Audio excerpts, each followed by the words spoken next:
Hello, everybody, and welcome back to TarHeelIllustrated.com, or, of course, if you're watching on our YouTube channel, Tar Heel Illustrated. I'm THI staff writer Jacob Turner, and joining me, as he always does, our very own publisher, Andrew Jones. And Andrew, we're here for the third episode of our preview podcast. Obviously, as Carolina's preparing for their third game against UVA this Saturday, 7:30 p.m. kickoff in Chapel Hill. That game will be on the ACC network. I guess we got to talk a little bit about the past before we look ahead. Carolina obviously sitting at 1-1 right now. Opening loss at Virginia Tech, 17-10, and then a big win over Georgia State, 59-17 last Saturday, and what was the home opener for the Tar Heels. So 2 straight home games coming up for Carolina. I'm sure they'll be excited about that, and I'm sure it'll be a big crowd there on Saturday to welcome in a UVA team that we're obviously going to talk about here, and a UVA team that's done some really nice things so far, albeit against some maybe a little bit lesser opponents, which we'll talk about, but still 2-0, putting up a ton of points, outscored their opponents 85-14 so far. So, AJ, before we move forward and kind of talk about UVA, just, your opening thoughts on what you've seen from the Tar Heels 2 weeks in. Well, and it's relevant looking ahead because football seasons are 12 connected games. Mm-hmm. Especially when you have a team that's struggling in a few areas, and the objective for them is to be better next week than they were the previous week. So how do you judge whether or not they're better? By understanding what they've already done. Mm-hmm. So a couple of things that jump out to me about what we've seen through 2 games is that, and I'm going to go positive first, because a lot of people really think, Max said Monday, we win 59-17. Everyone's talking about the negatives. Well, I mean, he did open his press conference saying you go into the locker room after the game for the 59-17 win, everyone thinks everything's great, but there are some things that weren't. Well, what has been good is the defense has not given up 300 yards yet. So even with the way they opened in Blacksburg, when they looked disoriented, and Virginia Tech ran 32 plays on its first 3 possessions, Carolina's defense was outstanding after that. They gave up a 17-play drive against Georgia State. A bulk of that drive was with a lot of young guys on the field. And outside of that, they were phenomenal Saturday night. They're not getting sacks, which we'll see how that plays out over time. I don't want to go 2 games in and say, well, they're just not getting sacks. Yeah. Let's see how it plays out over time. I don't think that they've blitzed a whole lot yet. And they played 2 offenses that aren't just going to sit back, drop back, and just, mm-hmm. go to a 5 count before releasing the ball to some guy you're trying to throw at the top of the defense. So It is what it is. I do think that Sam was phenomenal Saturday night at the improvement with his running, his cut. That 62-yard run was credited to a run around right end, but he ran at the left sideline. So he had great vision, outstanding cut, and he's worked so much on his body, on his agility, on his flexibility, on being toned and quicker. And we saw that in that play. And Mac and Phil Longo said Monday, this is a part of our offense. Mac alluded to Vince Young and Colt McCoy. If you're old enough to remember, Vince Young led them to a national title, maybe the best dual threat guy in that situation I've ever seen in college. Colt McCoy was really good, led him to a title game, and he got hurt that night. Mm-hmm. And they lost. So I'm not sure Sam is Vince Young or Colt McCoy with his legs, but the fact that it's there is a positive. And they got a win the other night. They got a chance to feel good. A lot of guys played. I believe 75 players were listed in the participation chart. So that's a good thing. And I think that they had a feel-good Sunday, and they've had a couple feel-good practices. But the reality is they're going up against a team this week that is going to stress them and a ton in pre-snap and once the ball is snapped. An older team, a mature team, a team that's beaten them. The bulk of these guys have beaten Carolina 2 straight years. They've been tougher physically. Where have we heard that before? And they've got dudes. We talk about dudes a lot. Virginia's got a lot of dudes. A lot of dudes on offense. They're going to run pass routes. They've done a phenomenal job with the transfer portal. So this is a great opportunity this week for Carolina to have a phenomenal preparation week to learn from what's not going well and try to improve it. Don't get too down on the fact that they're not running the ball well conventionally, because you have an opportunity to get better this week and show it against perhaps the best team that they have played so far, and probably the best team that they will play until Miami comes to town. And I'm not so sure Miami's better than Virginia. So, with the way the ACC is looking, this could be their toughest game for a while. And it's a really, really important game for a lot of reasons that we'll get into here in this podcast. Definitely. I think, you can agree. I think one of the first things, if you look into Virginia a little bit, that'll kind of stand out. It's just got a lot of experience around there. It's got a lot of guys that have played, a lot of guys that have played in the ACC and played valuable minutes in it. And diving a little bit deeper into it, like I mentioned earlier, 2-0 opening win over William and Mary, and then a win last week, big win over Illinois, who I know it's a, Power 5 program, but Illinois is a team that's really struggling. I think you said they lost their opening game to who was it? Well, no, they beat Nebraska in the opener. There were only a few games that weekend. Everybody's like, wow, they beat Nebraska. Well, Nebraska stinks. Struggling, yeah. Nebraska's got huge issues. And a week later, Illinois lost at home to Texas San Antonio. They gave up 37 points in Champaign to Texas San Antonio. So, and this isn't going to diminish anything that Virginia's done, because when you look at Virginia, that's what's important. When I watched the Virginia-Illinois game, when I watched it on tape, I'm looking at Virginia and seeing what they do. And that's what the staff is doing. And I already know a lot of the personnel there. Most people watching this know their personnel and know what they're all about. Yeah. It's a good team. It's a well-coached team. So Illinois is not very good, but Georgia State's better than William and Mary. And Virginia Tech's better than Illinois. Both UVA games were at home. So they haven't played quite the competition and been in the situations that Carolina's been in, certainly going to Blacksburg.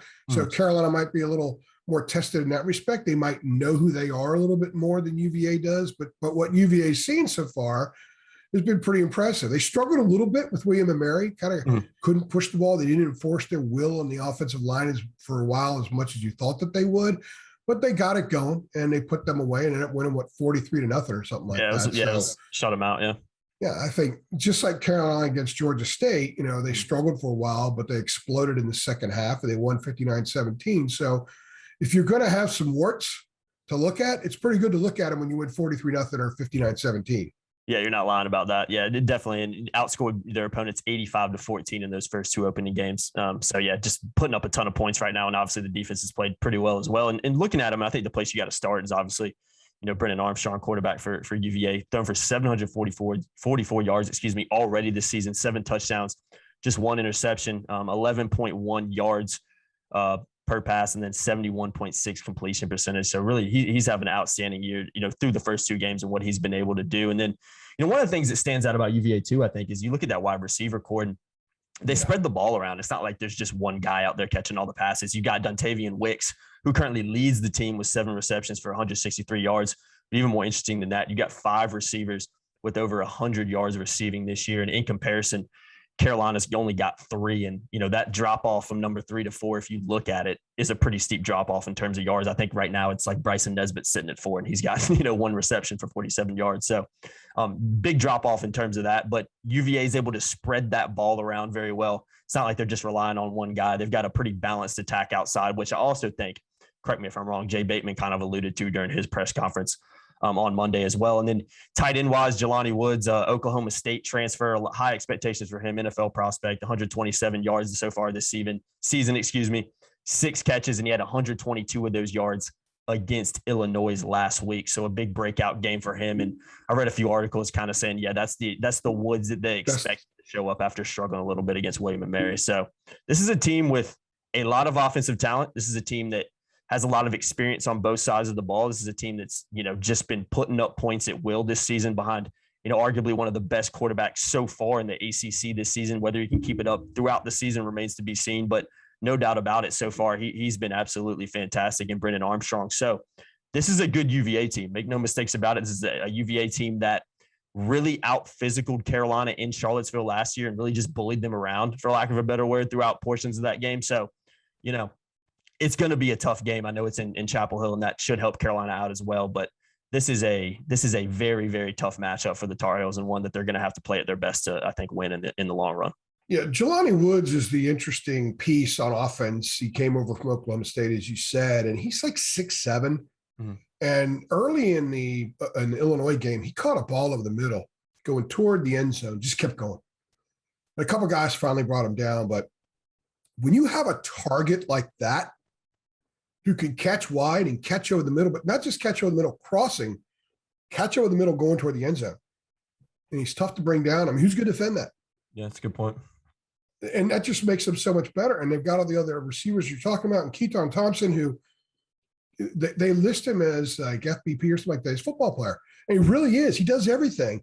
You know, they'll line up multiple different guys behind center in the quarterback spot. But Thompson's the one that's going to do a lot of stuff. You know, he can throw it, he can run it, he can catch passes, he can do all kinds of things. He's the guy that converted the fourth down on the last year against Carolina to salt that game away when Carolina still had its punt return unit on the field. And he was the one who converted that play for Virginia. He's a really, really good player. You got to worry about where he is all the time. You got to worry about where Woods is all the time. And you've got to worry about where Armstrong is. He ran for 60-something yards and a touchdown against Tar Heels last year. He had 31 yards on 5 carries, I think it was, against Illinois. He could run. He's left-handed, so there's an awkwardness about getting used to how do you simulate a left-handed quarterback who could throw on the move, who could sling it. He could sidearm it over the middle. He could find guys and get it to him. There's a caginess, a craftiness to Brennan Armstrong. Plus, he's a really good athlete, a fantastic athlete. He'll run up the middle and get you a first down. Virginia Tech caused problems for Carolina with a lot of that pre-snap stuff, the motions and other things. Virginia does that like on steroids compared to what Virginia Tech does.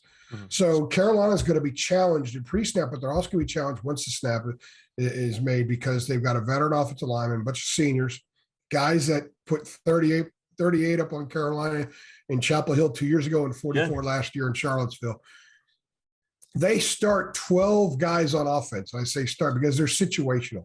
Mm-hmm. So there's a lot of situational stuff at UVA, which is, I think, one of the things when you hear coaches talk about how much respect they have for Bronco Mendenhall, it's stuff like that because he makes it so difficult to prepare for them, especially when you know that they prepare and scout opponents as well as anybody in the league. 8 of those guys are seniors. On defense, they enlist 13 starters because they have some hybrid spots as well. And 6 of them are seniors and 4 of them are very experienced juniors. So 20 of the 25 guys they list as starters are seniors or juniors. Actually, it's 21 because Woods is a grad transfer. Mm-hmm. So, these are a bunch of guys that are can legally buy alcohol that they've got on their team, guys that have been around and guys that have had success. And I think that is going to be a challenge for Carolina. UVA is not going to be overwhelmed coming in. I think Kenan's going to be crazy Saturday night. It should be. I think Carolina needs a 12th man. This team needs a 12th man Saturday night, and they need to provide that for them. But I think UVA is equipped to handle it. Whether or not they will, I don't know. But I think Carolina has to be very prepared and not bite on all that eye candy. Jay Bateman said Monday when he was asked about that, because Bronco Mendenhall apparently acknowledged Monday in his press conference that he likes to throw a lot of different looks on film to make teams prepare for all kinds of stuff that they're barely going to use. Mm-hmm. And Bateman's like, look, we've seen them twice. We know a lot about what they do. We know what we've had trouble with. That's what we're going to focus on. I think that's the right thing to do. But they do have a lot of young guys that will be on the field at times. It'll be interesting to see how much the young guys play early. Mm-hmm. They may stick with the older guys because they're not going to be as teased by that. The puppy going after the red laser, the red little beam, they can't have that. And I'm not calling the young guys puppies, but I'm making an analogy. I think people understand what that is. So there are all kinds of things looking ahead to this game that Carolina needs to be aware of and that they need to show that they've improved on, which we'll get into here in a minute. Yeah, definitely. That segues to kind of touching on Carolina here for a little bit. Gonna kind of just run through some stats on the guys, and then we'll dive into kind of what Carolina needs to do to win. You're obviously looking at Sam Howell. You mentioned it a big game last weekend against Georgia State after struggling a little bit against Virginia Tech. I know there's some reasons for that. It wasn't just Sam out there struggling. I think, the inability to establish a running game, particularly against the Hokies, and just a really inability to pass block as well against the Hokies really hurt Sam and put him in a tough position. But looking at him, 62.3% completion percentage this year, 560 yards, 4 touchdowns, 3 interceptions. But I think really what really stands out about this team, we hit on this during the 3 things as well, is the running game. It's been something that Carolina's just struggled with in the opening 2 games. No mistakes about it. You're looking at Sam Howell, 24 attempts, 139 rushing yards, 5.8 yards per carry, 2 touchdowns. I mean, he virtually leads Carolina in every rushing category, and that's including 8 sacks. Yep. Mm-hmm.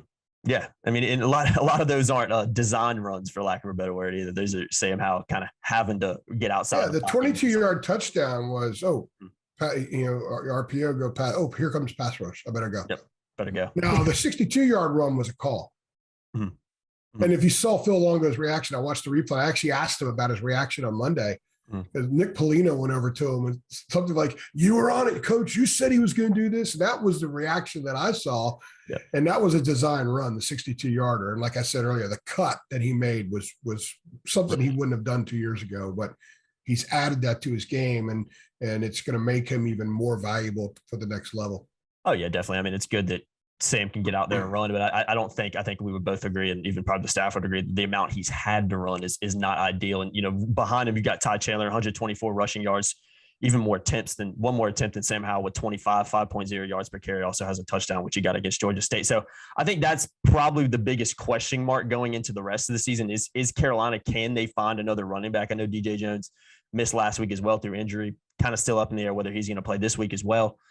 So I think getting him back would certainly help, but looking at it right now, it's just been a real struggle for the running game. And I think it kind of starts with the offensive line, who we'll kind of talk about obviously here moving forward, but obviously looking at the receiving guys as well. You got Josh Downs leading the team. I think he's been outstanding so far this year. I think there's still another level he can get to as well, which I think is scary, but I think Josh Downs explosion stuff, the explosive he's play. Big time. We haven't seen a lot of that yet, and we will.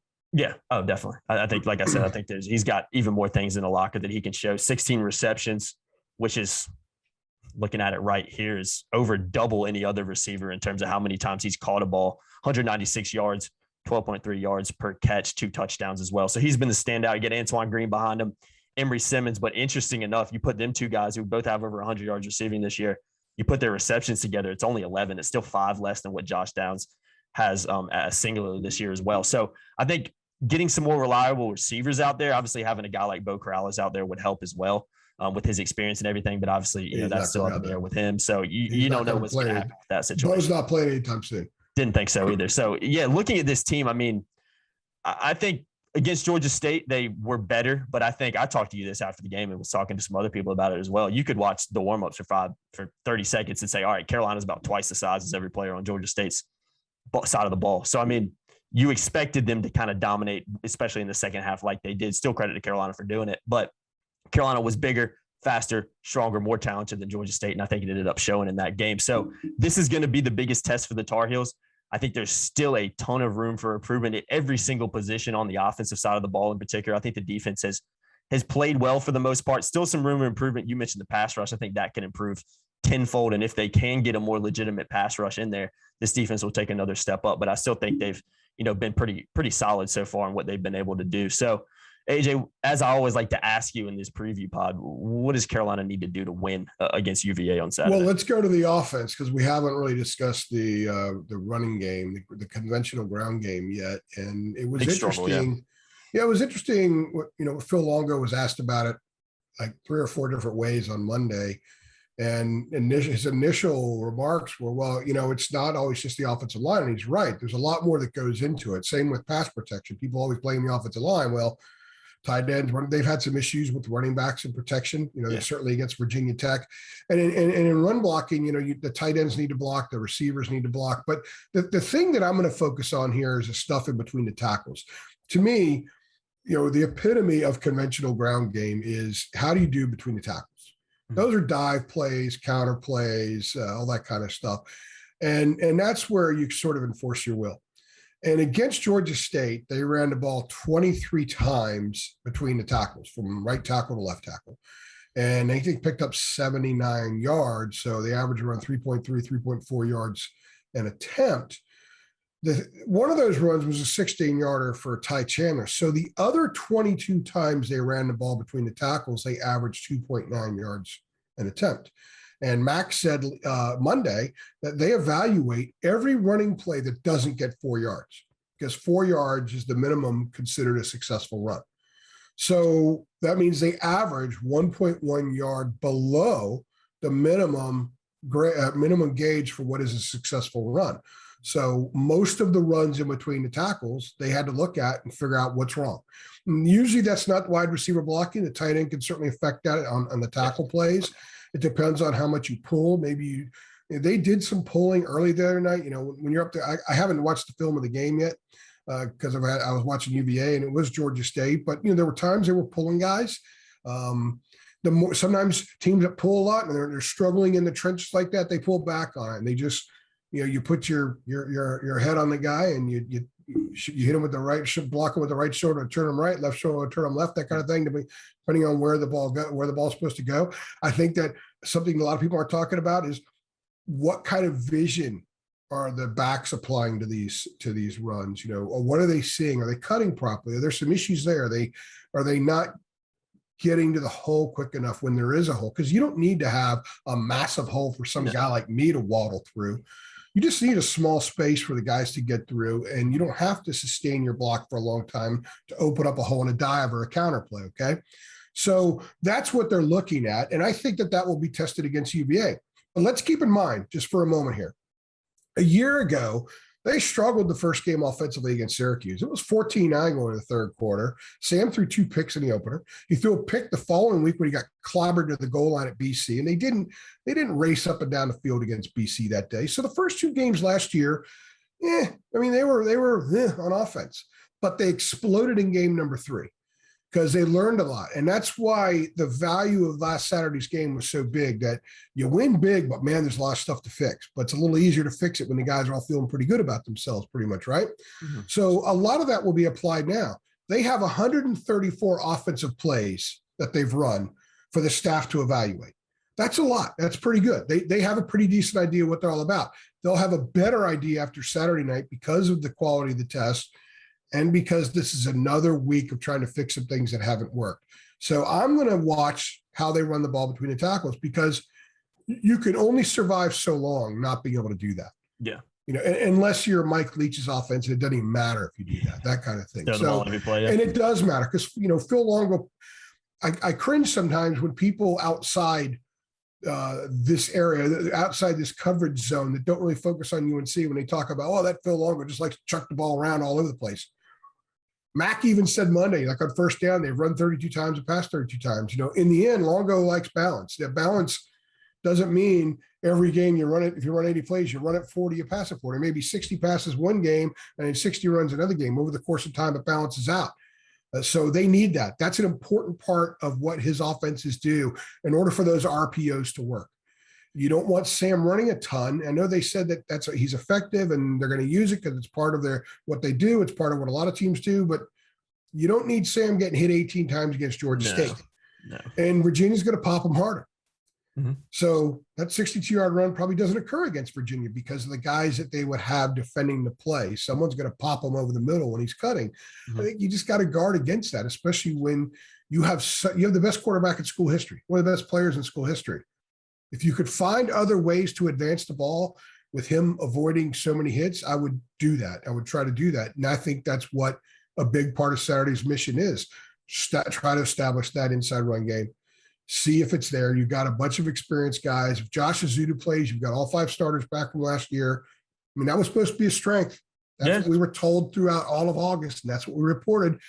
We got a strength. We go 10 deep. The second group's almost as good as the first group. Well, we haven't seen that just yet, but it's 2 games in, and we'll see what they do Saturday night against a pretty good front. Someone's going to have to block Mandy Alonso. Yeah. That'll be interesting to see how that goes. Mm-hmm. Yeah, I think that's what I'm most interested in seeing is Carolina improving on the weaknesses. I think that you talked about it last year, how game 3 is kind of offensively when this team kind of took off, right? We've seen Carolina struggle in different aspects on both sides of the ball.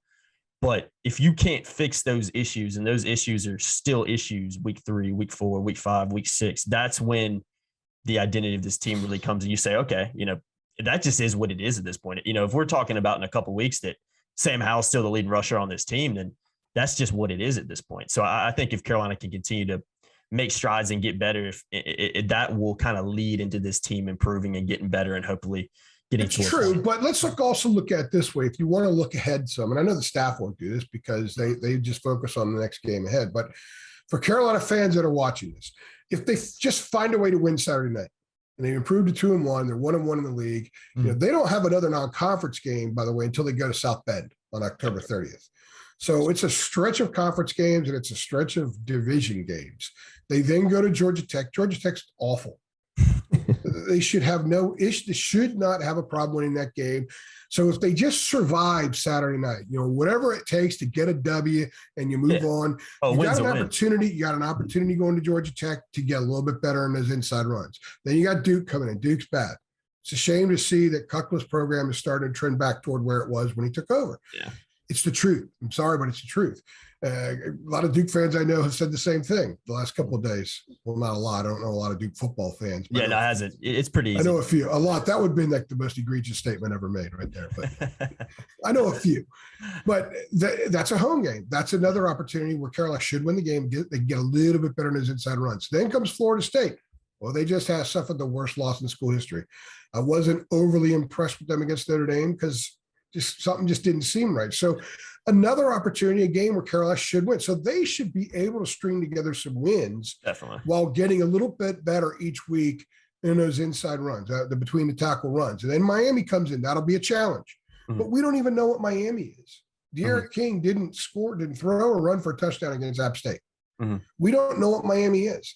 It may not be till they go to South Bend before they get a significant test, like at a high level. And we don't even know what Notre Dame is. They barely beat FSU. They barely beat Toledo. And then Wake comes in, and Wake's a pretty good team. Then they go to Pitt. I think those are going to be really challenging games. So they have a long time to get incrementally better up front if they could get a win this weekend. They're favored by 10, I think. I'm not a line guy. Mm-hmm. You said something before we hopped on here. It's up to 10, yeah. That's absurd. 10-point, that's absurd. I don't see that happening either. But those lines don't have anything to do with what the gamblers think the game's actually going to be. It's just for betting purposes. Yes. But still, 10 is pretty high right now. I haven't seen that from this team. But you know what? We might see it Saturday night. Mm-hmm. The opportunity is there for the taking. Yeah, you made a great points with just kind of looking ahead to that schedule. I think UVA, when you look at how they played so far and the weapons that they have and the experience that they have, is arguably one of the toughest opponents Carolina's going to face over the next, 3 or 4 weeks, arguably, when you look at what's coming. They've beaten Carolina 4 straight times. Mac Brown's 3-9 as Carolina's coach against UVA. Not that the 90s matter. Yeah, but still. Not that it's relevant now, but still. North Carolina hasn't owned UVA in football for a long time since George Welsh got there. Yep. That was a long time ago. Back when UVA used to be brutal in football for decades. But they're not brutal anymore. And it's a tough test. And it's a great opportunity for Carolina fans to find out where this team is in a lot of areas. Mm-hmm. And there's a lot of areas that need to show out. Mm-hmm. You said something about wide receiver. I think you're going to be okay enough at wide receiver. I wouldn't be as concerned about that if I was a Carolina fan as I am running between the tackles, because that's the essence of football. Mm-hmm. Game, you can have all the trickery and all the pretty players on the edges that you want, but if you're losing in the trenches, you're not going to win many games. Where it starts, yeah. They got to be better up front. Mm-hmm. And whatever the reasoning the staff has identified, whatever it is, whether it's tight ends blocking, whether it's the backs, how they hit holes, whatever their vision is, whether it's Sam, something he's doing, I have no idea. Mm-hmm. The bottom line is they got to get it fixed.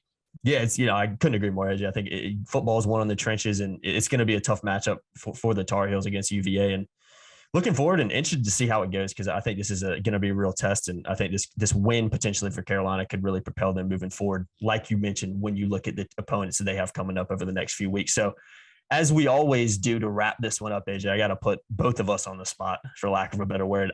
I haven't submitted my staff picks quite yet. I'm actually going to do it as soon as I hop off this. I know we said 10-point line. I think it opened up at 9. I think it's up to 10 now. I think it's less than that. I honestly think it's under a touchdown. I'm not going to say what my score line will be, but I think Carolina wins by a field goal. That's how I'm feeling right now. But I really could see this game going either way based on what I've seen from UVA so far this season. And on top of that, based on what I've seen from Carolina and some of the struggles that they had. So I'm going to say 3-point win. What do you think comes up in this game? What's your prediction? Well, it wouldn't surprise me in the least if UVA leaves with a win. No, me either. No. Part of me wants to pick UVA to win. However, because I just have this feeling that when I watch them, I say, okay, I just don't know if Carolina's there yet. But I also think the Tar Heels are going to improve a lot this week. Mm-hmm. Getting ready for the game. This is an outstanding coaching staff. Mm-hmm. This is a coaching staff that's very honest with itself. Whatever they tell us is one thing. And I'm not saying they BS us or anything like that, but they're only going to tell us so much. Mm-hmm. But when Mac is in that room with his staff and they have a staff meeting, there's brutal honesty going on. Oh yeah. So they know exactly where the warts have been through 2 games, but that doesn't necessarily mean those areas need to be issues in game number 3, even against a decent opponent. We saw that last year. We saw them get better the first year this group was together. So, and we've seen them make in-game adjustments in both games where they played better as the game has gone on. So, I actually think that they're going to get better this week.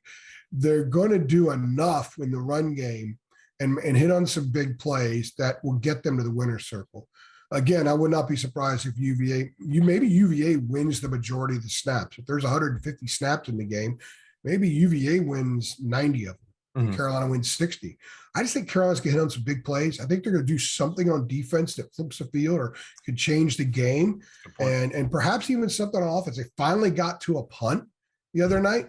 So this team's going to have to do some stuff like that for a while against quality opponents to win some of these games before the offense is fully humming. And like we said a few minutes ago, I think it's probably going to take a while before it's fully in sync. Agreed. But if it's in sync enough Saturday night, and Sam is Sam, and to get a few plays on defense and something on special teams that can flip fields or get them some points, I think something like that's going to happen. I do think they're going to win a very, very close game. It's going to be an awesome atmosphere. Oh, yeah. Look, this is the South's oldest rivalry. Carolina for years opened up with UVA.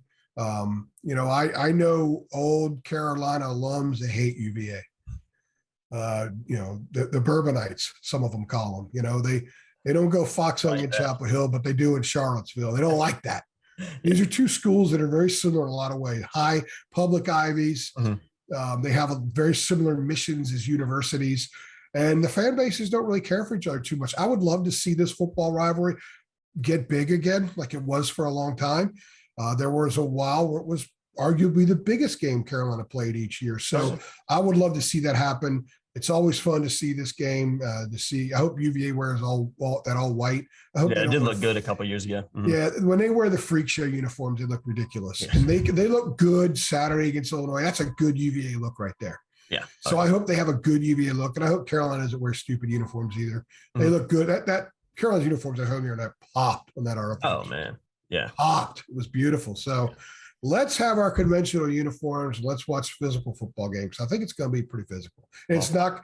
My guess is the last two have been real high scoring. I'm thinking this one's not going to be as high scoring. Mm-hmm. I could agree with that. But you know what? That just means it's going to be 48-43, and Carolina's going to run for 300 yards. So I'm going to have fans hit me up on Twitter saying I said it was going to be a close I know. They're going to get on us for, well, you guys said this. Well, okay. The best thing, I'll tell you what, let me close with this. Yeah. I actually, as a journalist, I think it's fun as a journalist where Carolina is right now. If a team comes out and blows the doors off its first couple opponents and then goes into a stretch against Georgia Tech and Duke and a floundering FSU team, that's not very fun.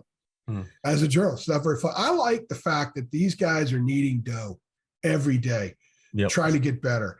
And marking their areas of improvement is something that I really enjoy when covering a basketball team or a football team. I like that when I used to cover the Hurricanes some in hockey. That was a fun thing to sort of monitor as you went along during the course of the year. And I love that. And I think that that's what this year is going to be about. I said back in August a bunch of times, this club's going to be a lot better in November than it is in September. Yeah. And a big step in that direction is going to be what they do Saturday night. Definitely. Good stuff, AJ. I think it's a good place to wrap this one up. Third episode of the preview podcast of the season, obviously. Carolina prepared to take on UVA. 7:30 p.m. kickoff, ACC Network in Chapel Hill. Like AJ's mentioned a few times, going to be I'm expecting at least to be a pretty raucous atmosphere in Kenan Stadium. I'm sure there'll be a decent UVA contingency there as well. So, yeah, I think it's going to be a fun one, night game. It doesn't get much better than that. South's oldest rivalry. It's going to be a fun one to cover and definitely a fun one to watch for both fan bases. I've been Jacob Turner. He's been Andrew Jones. As always, guys, make sure you keep it locked to TarHeelIllustrated.com for all your stuff leading up to the UVA game, for all your post-game stuff after the UVA game. If I could talk, keep it locked to THI on the YouTube channel as well. Just say Wahoo Wah. Yeah, Wahoo Wah. I love that, man. I love that. Wahoo is I do a little history. Okay, real fast. I cringe every time I write Cavaliers. I have to write Cavaliers in first nickname reference, but I love calling them Wahoos and the Who's. Me too. I love the Who's on their helmet. Yeah, I love it. It's just better. You know what I mean? Yep. You gotta love the chant too. So it's like the Hokies were once the Golden Gobblers, more so. They should go back to that. Down the road, Virginia should be the Wahoos. Yeah, exactly. Scrap the Cavalier stuff. Exactly. I'm all for it, man. But yeah, gonna be a good one. Gonna be a fun one, and we'll see how the Tar Heels do. I've been Jacob Turner. He's been Andrew Jones. Make sure you like, share, subscribe, hit that notification bell as well, so you know every single time that we upload. And we'll see you guys in the next one. Thanks.